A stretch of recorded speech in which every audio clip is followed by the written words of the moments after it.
Oke, Assalamualaikum warahmatullahi wabarakatuh. Ketemu lagi bersama saya, Mr. Tito.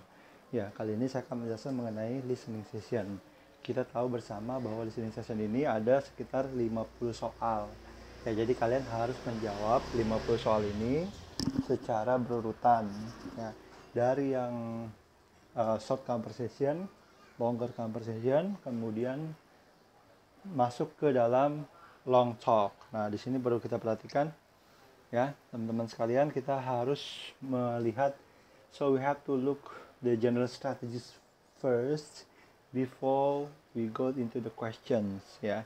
Yang pertama adalah be familiar with the directions. Jadi pertama kali kita harus tahu instruksi apa yang akan diberikan di TOEFL itu. Oke, dalam kasus listening ini kalian harus bisa menangkap ya setiap percakapan itu dan di mana kuncinya, letak kuncinya di mana. Nah, itu yang harus kita pahami. Listen carefully to the conversations and talks ya. Yang kedua adalah kita harus mendengar secara seksama ya, secara serius apa yang disampaikan dalam recordingnya itu.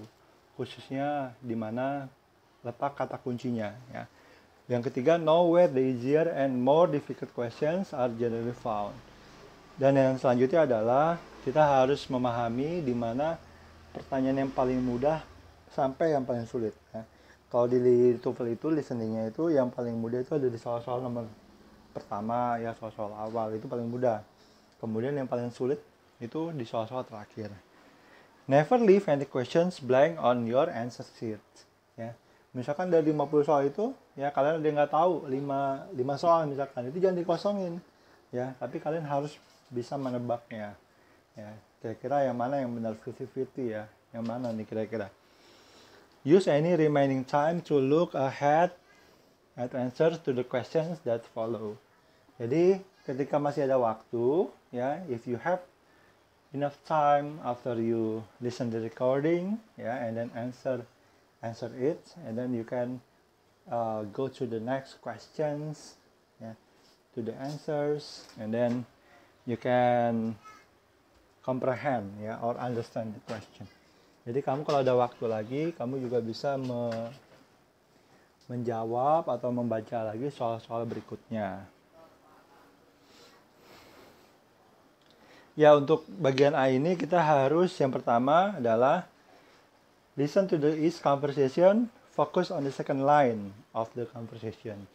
Jadi fokuslah kepada orang kedua di conversation tadi ya. Misalkan, hey John, how are you today? I'm not well, misalkan.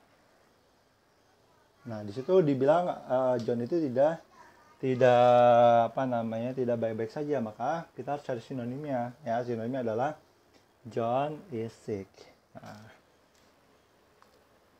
keep in mind that certain structure and expression are tested regularly in listening part. Jadi kita harus melihat bahwa ada topik-topik tertentu yang memang diujikan di dalam listening itu. Nah, maka dari itu kita juga bisa belajar dari rekaman ini, video ini ya, bahwa nanti saya akan kumpas tuntas topik-topik apa saja yang memang keluar di dalam listening TOEFL. Nah, keep in mind that this question generally progress from easy to difficult ya, dari yang mudah ke yang sulit. Nah, gitu ya. Jadi perlu diingat, maka kita harus sanggup untuk menjawabnya. Read answer and choose the best answer to each questions. Remember to answer each question even if you are not sure of the correct answer or response ya. Jadi tetaplah menjawab ya, walaupun mungkin kamu dianggap ngasal ya, tapi tentunya jangan sampai dikosongin. Even if you do not understand the complete conversation, you can find the correct answer. Kamu juga masih harus bisa menjawab itu ya, walaupun kamu tidak mengerti ya. Never choose an answer because it sounds like what you heard in the conversation. Jangan memilih jawaban yang kelihatannya suaranya mirip ya, tapi pilihlah yang paling sama mirip artinya. Oke, di sini ada contoh, yaitu restatement ya. Di statement ini kita bisa lihat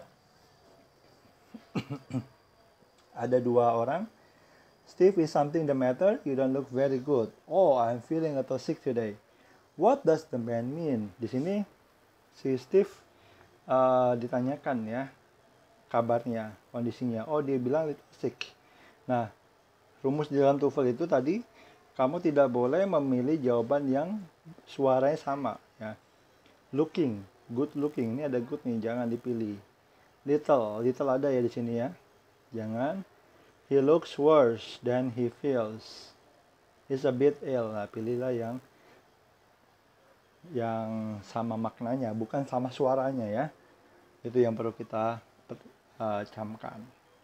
Oke? Lanjut lagi ke I can't wait until finals are over. Have you ever been studying much for the finals? I've been studying so much that I cannot fit anything more in my brain. What does the woman mean? Nah, ini juga sama ya. Kita harus pahami orang kedua ini. Berarti dia bilang I cannot fit anything more in my brain. Maksudnya adalah dia sudah belajar dengan sungguh-sungguh ya, sehingga dia sudah siap. Nah, cara yang itu. Nah, pilih coba yang A, she cannot feel any pain. Nah, ini pain ini sama dengan brain ya, cara pelafalannya hampir mirip. Jadi itu adalah pengecohnya. Jadi jangan dijawab yang A. Yang B, the fit has drained her. Nah, yang B juga sama, tidak ada hubungannya. Yang C ya, dia telah menyiapkan secara baik. Oke, jadi jangan kita jawab yang tidak ada hubungannya. Oke. Ya, mungkin itu dulu yang bisa saya sampaikan. Kita akan ketemu di part selanjutnya.